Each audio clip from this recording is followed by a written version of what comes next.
နဂါးသူရဲ့ကောင်းကြီးပိုးကအရင်လိုပဲလူဆိုးတွေကိုတိုက်ခိုက်ကသူ့ရဲ့ငြိမ်းချမ်းရေးတောင်များကိုကာကွယ်နေခဲ့ပါတယ်။ကျုံလာသမျှရန်ဆွဲကိုချိန်မုံနိုင်တာကြောင့်တရွာလုံးကနဂါးသူရဲ့ကောင်းကြီးကိုအယံကိုအားကိုကြပါတယ်။ပိုးကလည်းသူ့ဆရာဖြစ်သူပေးထားတဲ့တောင်မွေးနဲ့ကြွားလုံးတွေထုံနေပါတယ်။ဒီလိုနေမျိုးမှာတော့သူရဲ့ကောင်းငါးဘော်ကိုအားလုံးကစောင့်မျှော်နေကြပေမဲ့သူရဲ့ကောင်းငါးဘော်ကနေရအသီးသီးမှာမစ်ရှင်နဲ့လုပ်နေကြပါတယ်။နဂါးသူရဲ့ကောင်းလောက်ရတာအယံပြော်နေတဲ့ပိုးအတွက်ဆရာကစိတ်မချမ်းမြေ့စရာစကားတစ်ခုပြောပါတယ်။ပိုးကိုမာစတာဦးမွေးလိုမျိုးကြောက်စိမ့်နှန်းတော်ရဲ့အုပ်ဆောင်အဖြစ်ယာရူးတိုးပေးဖို့ပဲဖြစ်ပါတယ်။အဲဒါကြောင့်ပိုးကိုသူ့ရဲ့ဆက်ခံသူအဖြစ်နဂါးသူရဲ့ကောင်းအသစ်တယောက်ရွေးချယ်ခိုင်းပါတယ်။ပိုးကတော့သူပဲနဂါးသူရဲ့ကောင်းဆက်လုပ်ချင်တဲ့အတွက်အယံဝမ်းနေခဲ့ပါတယ်။ပိုးကကွန်ဖူးလောကမှာအမြင့်ဆုံးဖြစ်သွားမှာလို့ဆရာကပြောပေမဲ့လည်းပိုးကတော့ပျော်ပျော်ပါးပါးလူဆိုးတွေနဲ့ပဲတိုက်ခိုက်ချင်နေပါတယ်။ဦးမွေးကပိုးကိုတောင်မွေးပေးခဲ့တာဟာသူ့နေရာကိုဆက်ခံစေချင်တဲ့သဘောမျိုးပါ။ပိုးကဒုတိယဦးမွေးဖြစ်လာရမှာဖြစ်ပါတယ်။ဆရာကိုမလွန်ဆန်နိုင်တဲ့ပိုးလည်း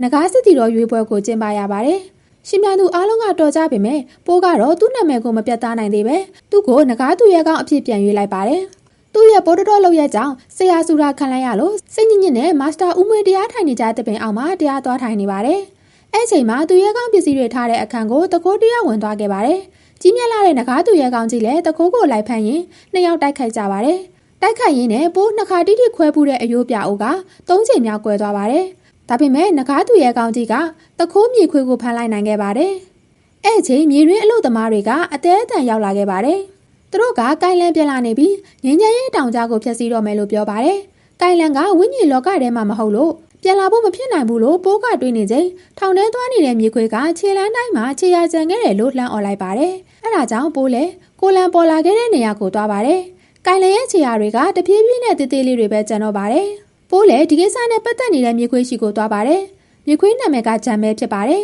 ။ပိုးကကိုင်လန်အကြောင်းပြီးတော့အဲ့ဒါကကိုင်လန်မဟုတ်ဘူးလို့ဂျန်ကပြောလိုက်ပြီးအဲ့ခြေရကလည်းကြိုက်တဲ့ပုံသဏ္ဍာန်ပြောင်းနိုင်တဲ့မော်ဆီယာမပုတ်တင်ညိုတကောင်ပဲဖြစ်ပါတယ်။ခမီလီယန်လို့ခေါ်ပြီးသူကကိုင်လန်အယောင်ဆောင်ကစိုးသွမ်းနေတာဖြစ်ပါတယ်။သူကငင်းချဲရေးတောင်ကြားကိုလာပြီးပိုးကိုဘာလို့စိန်ခေါ်တာလဲမသိတာကြောင့်ပိုးကသူလုံးနေကြအတိုင်းလူဆိုးကိုရှာပြီးစရင်ရှိမှုလုပ်ပါတယ်။ဒါပေမဲ့သူ့ကိုတိတာချန်တယောက်ပဲရှိတာကြောင့်ထောင်သားကိုထောင်ထဲကခဏထုတ်ပေးလိုက်ပါတယ်။ပိုးကထောင်သားမြေခွေနဲ့အတူဆရာတားနေတဲ့ကြားကရှစ်ဖူတောင်ကနေငင်းချဲရေးတောင်ကြားကိုလူဆိုးဖတ်မှုထွက်သွားပါတယ်။ခမီလီယန်ကအသားစားတဲ့သူနမဲ3ကခေါ်တာနဲ့ရောက်လာပြီးအမျိုးမျိုးကောလာဟလာတဲ့ရင်ကမြို့ထဲကိုပြန်နှံ့နေပါတယ်။သူအကြိုက်ဆုံးအသားကပန်နာဝဝန်သားဆိုလို့ပိုးရဲ့ဘဲဖေကစိတ်ပူသွားပါတယ်။ပန်နာဖေရင်ကသူတို့ရဲ့သားကပုတ်တင်ညိုတစ်ကောင်လောက်တော့အေးဆေးနိုင်ပါတယ်လို့ပြောနေခဲ့ပါတယ်။တစ်ဖက်မှာလည်းခမီလီယန်ကတိုးတက်လာတဲ့သူ့မွေရဲ့မြေမျိုးကြီးမှာအခုံနေမတန်တဆကောက်နေပါတယ်။ပိုးကလည်းသူ့စီကိုလာနေပါတယ်။ဘသူကမှမယုံတတ်တဲ့ဆန်ကသူ့လိုပဲအကုန်လုံးကလူလိန်တွေလို့ထင်နေပြီး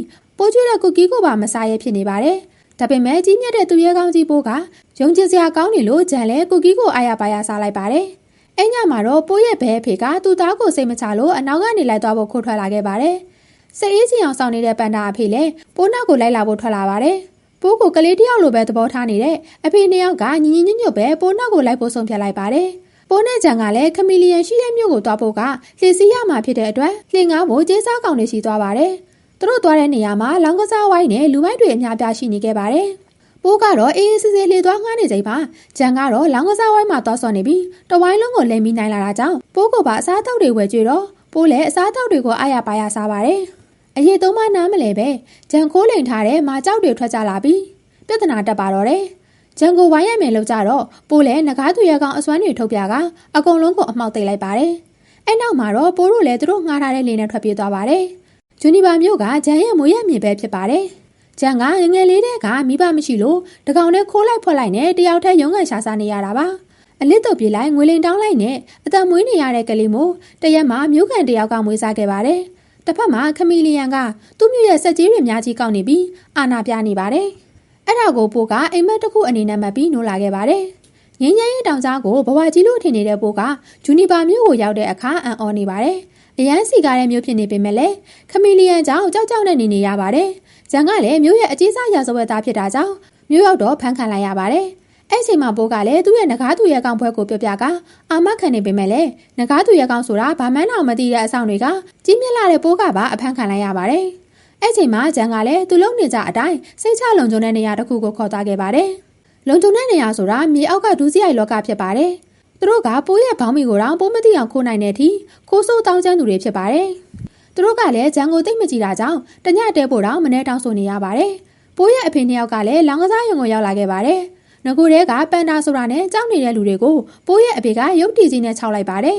်လောင်ကစားသမားတွေလည်းအကြောက်လွန်ပြီးဂျူနီပါမြို့ကိုသွားတဲ့ဆိုတာကိုပြပြလိုက်ပါတယ်တစ်ဖက်မှာလည်းပိုးကဂျန်ကိုသူ့ရဲ့ကြောက်စိမ်းတောင်မွေးနဲ့သူ့ရဲ့အကွက်တွေကိုတင်ပေးနေပါတယ်တခြားခိုးဆိုးလူနိုင်စရာတွေလိုမဟုတ်တာကြောင့်ဂျန်လည်းသဘောကျနေခဲ့ပါတယ်ဒီလိုနဲ့ပိုးကိုဂျန်ကခမီလီယန်ချီသွားလို့ရမယ့်လမ်းကြောင်းကိုလိုက်ပြပေးလိုက်ပါတယ်ပိုးကလည်းတခိုးမလေးဂျန်ကစကားတီလို့ချီကျိုးစကားပြောလိုက်ပါတယ်ပိုးလည်းမာစတာဦးမွေးရဲ့မမွန်ပင်ကမမွန်စိတ်ကိုလက်ဆောင်ပေးလိုက်ပါတယ်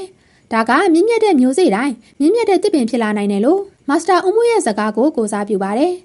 ်ဂျန်လည်းသူ့ကိုယ်သူပထမဦးဆုံးလူကောင်းတစ်ယောက်အဖြစ်ခန်းစားလိုက်ရပါတယ်အထက်ကိုဝင်သွားကြတော့ကံကောင်းစွာနဲ့ပဲအဆောင်တွေအကုန်လုံးကအိပ်ပျော်နေတာကြောင့်ပိုးတို့လည်းအထက်ကိုခိုးဝင်သွားကြပါတယ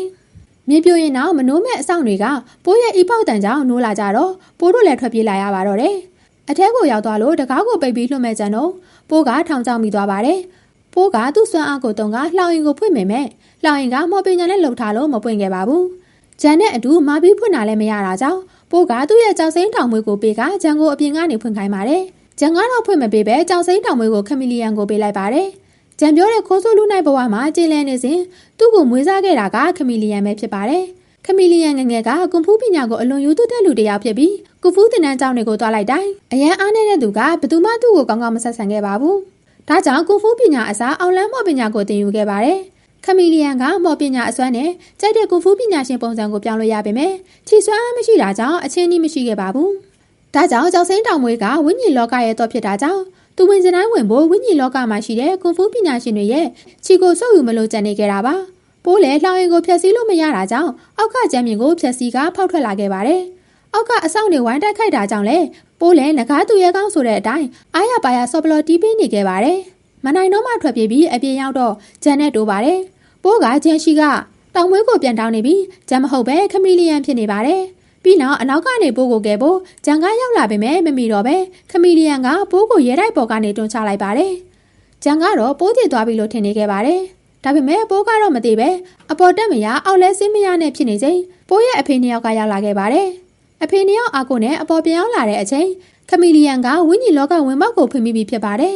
တကားပွင့်သွားတာနဲ့ချီစွမ်းအကောင်းဆုံးတိုင်လန်ကိုအရင်ဆုံးဆင့်ခေါ်လိုက်ပါတယ်တိုင်လန်အပြင်ရောက်တော့တခုခုမှားနေပြီဆိုတာသိလိုက်ရပါတယ်ပိုးကကြက်မပြစ်ပေမဲ့ဦးမွေးရဲ့တောင်မွေးကိုတခြားသူကိုပြစ်လိုက်ရအောင်မတုံးဘူးဆိုတာသိနေပါတယ်တိုင်လန်ကအားလုံးကိုအကျော်ပိတ်တိုင်းနဲ့အမောက်သိပ်ပေးနေပေမဲ့ခမီလီယန်ကတိုင်လန်ရဲ့ခြီစွမ်းအားတွေကိုကြောက်စိမ်းတောင်မွေးကနေတဆင်ဆုပ်ယူနေပါတယ်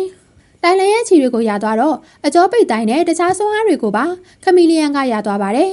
နောက်ပြီးတော့ကွန်ဖူးပန်နာ3ကစစ်သူကြီးကိုင်ကွန်ဖူးပန်နာ2ကရှန်တို့လိုဗီလိန်တွေစသဖြင့်တခြားလူဆိုးလူကောင်းဗီလိန်တွေစီကခြီတွေကိုအကုန်ဆုပ်ယူလိုက်ပါတယ်ဒါကိုကြည့်နေတဲ့ဂျန်ကခမီလီယန်လောက်တာတွေကိုသဘောမကျတဲ့အတွက်ခမီလီယန်ခိုင်းတာတွေမလုပ်ရအောင်ထွက်ပြေးဖို့လုပ်လိုက်ပါတယ်အပြင်ရောက်တော့မသေးသေးတဲ့ပိုးကိုတွေ့တော့ဂျန်လဲပြောသွားပါတယ်ပိုးကတော့ဂျန်ကိုခုထိစိတ်ဆိုးနေပြီးဂျန်ကတော့တောင်းပန်နေပါတယ်အထဲဝင်သွားရင်ပိုးတိမာတိလို့ဂျန်ကတိုက်ခိုက်ရင်နဲ့ဓာလိုက်ပါတယ်တိုက်ခိုက်တာမနိုင်တော့ပိုးကိုဖက်ပြီးကောင်းတဲ့လေးတစ်ခုလှုပ်ခွင့်ပေးဖို့တောင်းဆိုလိုက်ပါတယ်ပိုးကလည်းဂျန်တားနေတဲ့ကြားကအထက်ကိုဝင်လာပါတယ်ပိုးခိုးချောင်ကိုဝက်နဲ့အထဲဝင်လာတော့မင်းကိုငကားသူရဲကောင်းအဖြစ်ဦးမွေးကရွေးချယ်ခဲ့တာဦးမွေးအမှားပဲလို့ပြောလိုက်ပါတယ်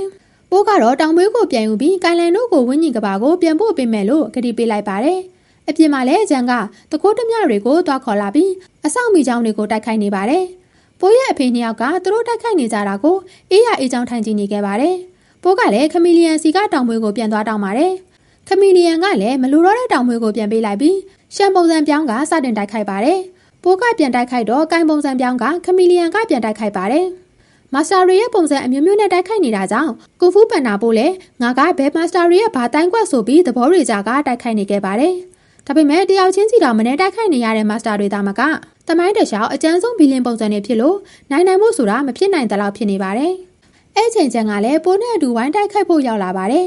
ခမီလီယန်ကလည်းသူ့ရဲ့အစွမ်းရည်ပြမယ်ဆိုကမာစတာရီရဲ့ခြီကျန်းဆုံးဘီလင်9ယောက်ရဲ့ခြီတွေကိုတယောက်တည်းအဖြစ်စုပေါင်းလိုက်ပြီးအော်နီဝမ်ပုံစံအသစ်နဲ့ဖြစ်သွားပါတယ်ပိုးကလည်းမနေနိုင်မထိုင်နိုင်ကမိုက်တယ်ဆိုကချီကျူးနေပါတယ်ဒါပေမဲ့တကယ်တိုက်ခိုက်ရတဲ့အချိန်မှာတော့ပိုးပဲအလဲလဲအကွက်ကွက်ခံနေရပါတယ်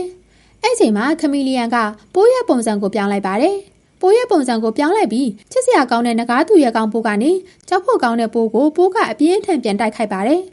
ခမီလီယန်ရဲ့ခြေတွေကအယမ်းများလွန်းတာကြောင့်ပိုးလဲရှုံနေကလှောင်ရည်နဲ့ပိတ်ခံလိုက်ရပါတယ်အဲ့အချိန်မှာဂျန်ကားရောက်လာပြီးပိုးကဂျန်ကိုကြောက်စိမ့်တောင်မွေးကိုပေးလိုက်ပြီးနဂါးသူရဲ့ကောင်နာမည်ပေးလိုက်ပါတယ်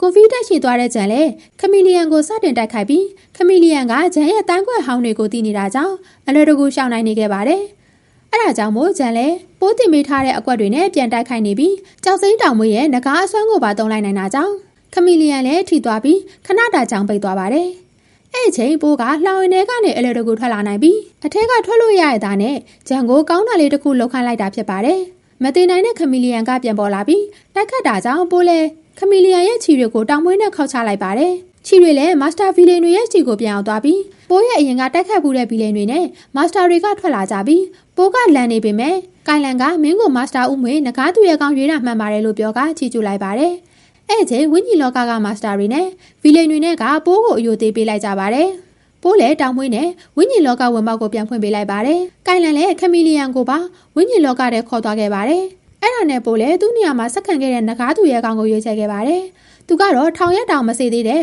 တကိုးမလေးချမ်းပဲဖြစ်ပါတယ်။ပိုးရဲ့ရှိဖူးဆရာလည်းဒီစကားကိုကြားတော့တွေ့တက်သွားပါတယ်။ပထမနဂါးသူရဲ့ကောင်ဖက်တီးနဲ့ရင်သူ့ရဲ့အတွင်းစိတ်ကငြိမ်းချမ်းရမရသေးပဲအခုနဂါးသူရဲ့ကောင်ကပါခိုးဆိုးလူနိုင်ဆိုတော့ရှိဖူးလည်းတွေ့တက်နေပါပြီ။နဂါးသူရဲ့ကောင်အစ်စ်ကိုလေ့ကျင့်ပေးဖို့သူရဲ့ကောင်ငါးပေါ်လည်းပြန်ရောက်နေပြီ။ရွာရဲ့အုပ်ဆောင်ပိုးကလည်းအရင်လိုပဲအလွဲတွေပဲလုပ်နေလို့မာစတာရှိဖူးလည်းပြုံးမဲပြုံးနိုင်တော့ပါတယ်။ဒီနေ့ဇလန်လေးကတော့ပြီးဆုံးသွားပါပြီရှင်။နောက်ထပ်ဗီဒီယိုလေးတင်နိုင်အောင်လို့လည်းကျမရဲ့ channel လေးကို subscribe လေးနှိပ်ပြီးလက်မလေးတယောက်တစ်ချက်စီနဲ့ comment လေးတယောက်တစ်ကြောင်းစီမှန်ပေးခဲ့ကြပါအောင်ရှင်။